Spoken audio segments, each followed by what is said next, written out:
This is a Toyota bZ4X and it's the brand's first all-electric model, and I'm going to tell you why it's better than a Subaru Solterra, but it's not quite as good as something like a Hyundai Ioniq 5, Kia EV6 or a Tesla Model Y. But before you buy this car or any car, make sure you visit productreview.com.au because there you're going to be able to read reviews from owners who have bought and lived with cars like the Toyota bZ4X. Now the bZ4X is the mechanical twin to the Subaru Solterra, but unlike the Subaru Solterra, you can get this as a front-wheel drive model. That front-wheel drive model will cost you less money. It's going to cost you just over $75,000 for that car drive away, and you're also going to get more range compared to this all-wheel drive model, and also it's lower to the ground. So when you buy the all-wheel drive model, you get 10 kilowatts of extra power, but you get more torque, and you also get less range, but you get better ground clearance, but you do get less boot space. And this model here is going to cost you over $80,000 here in Australia, but it's $3,000 cheaper than the equivalent Subaru Solterra Touring all-wheel drive. Now, according to some nerds online, they reckon that the Subaru Solterra has 1 horsepower better power than this car, but that does not make a difference, and it almost sounds like a rounding error. But let me remind you what you get for $80,000 when you spend it on a Toyota bZ4X. So you're getting LED lights at the front, you're getting passive aero and also active aero down the bottom to help with cooling of this battery. It's rocking a 71.4 kilowatt hour battery underneath, and of course has 2 electric motors, both front and rear. You're getting 20-inch wheels, and of course, like I mentioned, you're getting a higher ride height compared to the front-wheel drive only bZ4X. You're getting power folding contrast mirrors with cameras in them because it says a 360-degree parking camera system. You've also got keyless locking and unlocking as well. Lots of plastic cladding and also contrast roof rails up top too. And to be honest, it's not a bad looking car either. I think the bZ4X is slightly better looking than a Subaru Solterra, if you're asking my opinion. You of course get a power lift gate, and you also get some winglets, but no rear wiper. Here you have a decent amount of boot space and a very large tailgate, so this is a pretty practical EV. And underneath the boot floor, you don't get much storage, but you do get 2 types of charging cables, which is very generous from Toyota, considering brands like Tesla don't even give you a charger anymore. And you can also hide your cargo cover underneath the boot floor here if you don't want to use it. The back of the bZ4X is really comfortable. I have okay amounts of headroom, but it's not too good at 5'11". I have no feet room, unfortunately, underneath the seat in front of me, but I have good knee room. But unfortunately, because there's a battery pack under here, my feet feel like they're pushed up and my knees are right up high compared to a regular petrol car where your knees might be closer to the seat. So I sort of feel like I'm in a crouch position here. The materials are also okay for $80,000. They're not the best, but I do like this faux leather that's thrown throughout the cabin, but unfortunately it's on high touch points, which definitely will show marks over a longer period of time. We have 2 USB-C charging ports here, but no rear heated seats, but we do have our own air vents here, which look like they were ripped out of a 2004 Camry. We have some little pockets in the back of these seats, but nothing too special, and we only have seats that fold down in a 60-40 split, so you can't access the boot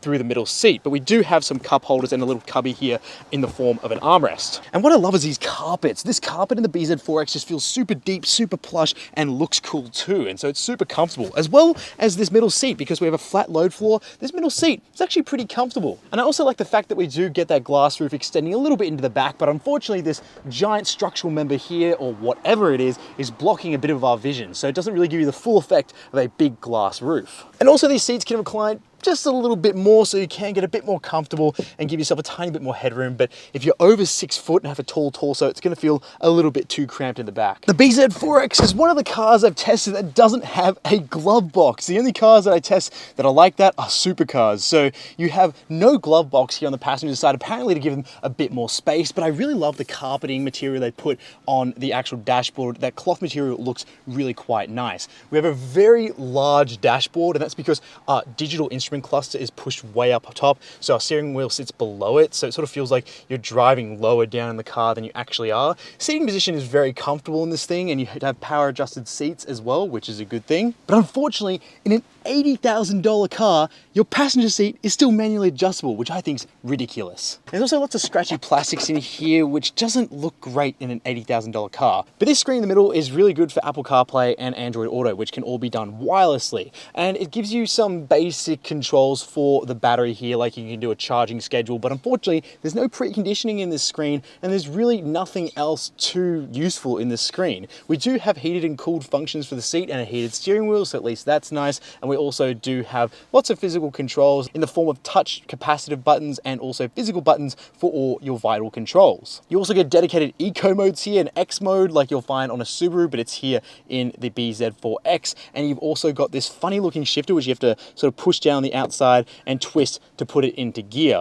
You've also got this transparent cover for your wireless charging pad, and you also have a USB Type A port in there as well. We have okay sized cup holders here in the middle and a relatively fine middle center console storage area, but it can get a tiny bit deeper because you can remove this section here and you'll find your owner's manual, because this is where Toyota is storing their owner's manual rather than Subaru, which put it in the boot. And that brings me on to the charging capabilities of this car. Now, it will take you 30 minutes to fast charge its battery from 10 to 80% using this charge port here, because the bZ4X is only capable of charging up to around 150 kilowatts from a DC fast charger, but evdatabase.org has said that they've tested it to be only around 147 kilowatts, so it's really not a fast charging EV, and that's about 5 minutes slower than a Tesla Model Y. And the Tesla Model Y will give you a tiny bit more range for a little less time spent at the charger too. But if you want the fastest charging EV for this sort of money, I'm looking at something like the Hyundai Ioniq 5 all-wheel drive, which can fast charge from 10 to 80% in as little as 16 minutes from the right type of charger. So if you want the best fast charging EV, you're better off buying a Hyundai or a Kia.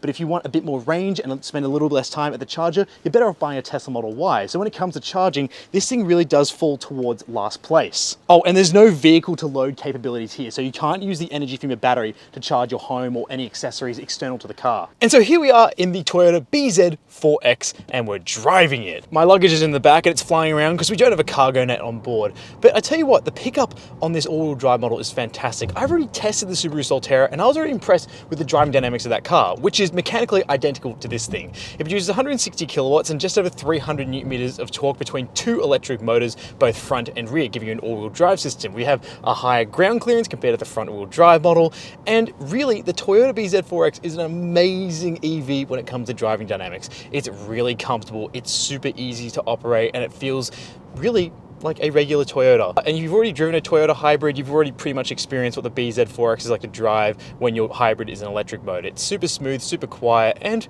pretty efficient. Now we have a button here to activate our one-pedal driving mode, so if you don't want to use the normal brakes all the time, you can press that button. It's called the S pedal over in the Subaru Solterra, but here it is simply just a little picture of a foot on a brake. Now, the steering wheel is also a conventional circle. It's not a squircle shape like it was on the Subaru Solterra, and that's fine because for some people they might not like that squircle shape and they prefer a conventional circle shape for their steering wheel, but I kind of prefer the grip and sort of extra legroom you got from that squircle shape, which had a flat bottom and top and a rounded side on the Subaru Solterra, where here it's more conventional, but I kind of preferred the feel of that yoke-like steering wheel in the Solterra. This car has great sound insulation from the outside world, and that's sort of what you want in an EV. You want to be quiet, you want it to be zen, and it's pretty much that. This all-wheel drive model gets all upgraded JBL speakers, which are honestly fantastic, and I really like this light-colored faux leather interior, which really makes this interior a whole lot brighter, along with the use of this glass roof. You have big windows as well, and we have plenty of small windows to help avoid any awkward blind spots. Cornering is very easy in this thing thanks to a low center of gravity, and the takeoff is very immediate.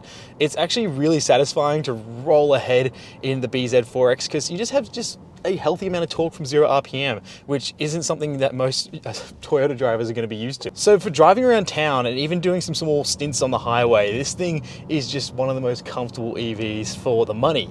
But here's the thing, it's not so great on range. My indicated range right now is 372 kilometers, which isn't that great at 98%, and it's because I'm using the air conditioning system. If you turn that off, you'll get closer to 400 kilometers of indicated range, but again, it's really not that competitive for $80,000. Additionally, you do get an X mode button in here, which is what you would find on a Subaru, but since this is built in conjunction with Subaru, you're getting that X mode button, which gives you some things like hill descent control and allows you to choose some off-road settings for when you want to go on a bit of gravel or possibly even some deep snow and mud, which is something I probably wouldn't recommend taking your electric crossover through, but if you find yourself in that, at least you have a mode that will try and get you out of a sticky situation. Now, to be honest, there's not too much to say about the bZ4X since I've already driven the Subaru Solterra, and it's just a comfortable way to get around. It's quiet and, you know, easy to live with. And that's sort of what you want when you want a Toyota EV. I will say that these larger wheels do offer a slightly stiffer ride. I haven't ridden a bZ4X or a Subaru Solterra with smaller wheels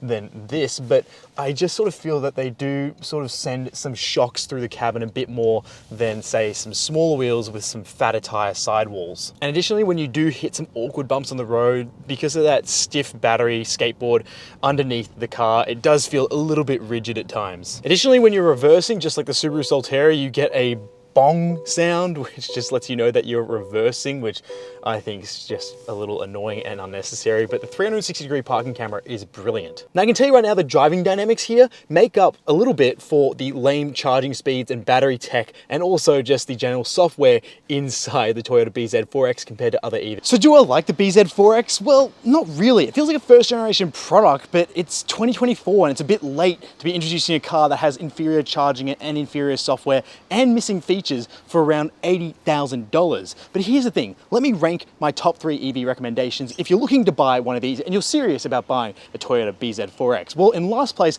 I'd put the Subaru Solterra, because yes, you can get the all-wheel drive system and the extra power for less money than this, but if you want the same sort of features, you're going to be spending around $3,000 more for not a whole bunch extra for what you get in this car. In second place, I'd put the Toyota bZ4X front-wheel drive, because you can get better range and you can get the same sort of features, but yes, you're going to be missing a few creature comfort features. But if it's ultimate range you're looking for, an EV performance, you're going to be better getting the front wheel drive model of the bZ4X. But if you must have the extra power and all-wheel drive capabilities, then you can go ahead and get this, and I'd still put it in second place because it is still slightly cheaper than the very similar Subaru Solterra. And finally, in first place, I'd simply just spend my money on something else. I would get something like a Tesla Model Y or even a Hyundai Ioniq 5 or a Kia EV6, because those are just better in most ways than this. And they've just done a better job of implementing features, both creature comforts and also software, and they just have superior battery and charging technology, which makes a big difference. Sure, this is a nice to live with and very nice driving electric car, but for $80,000, there are plenty of excellent alternatives out there that I would recommend going and checking out first before buying one of these.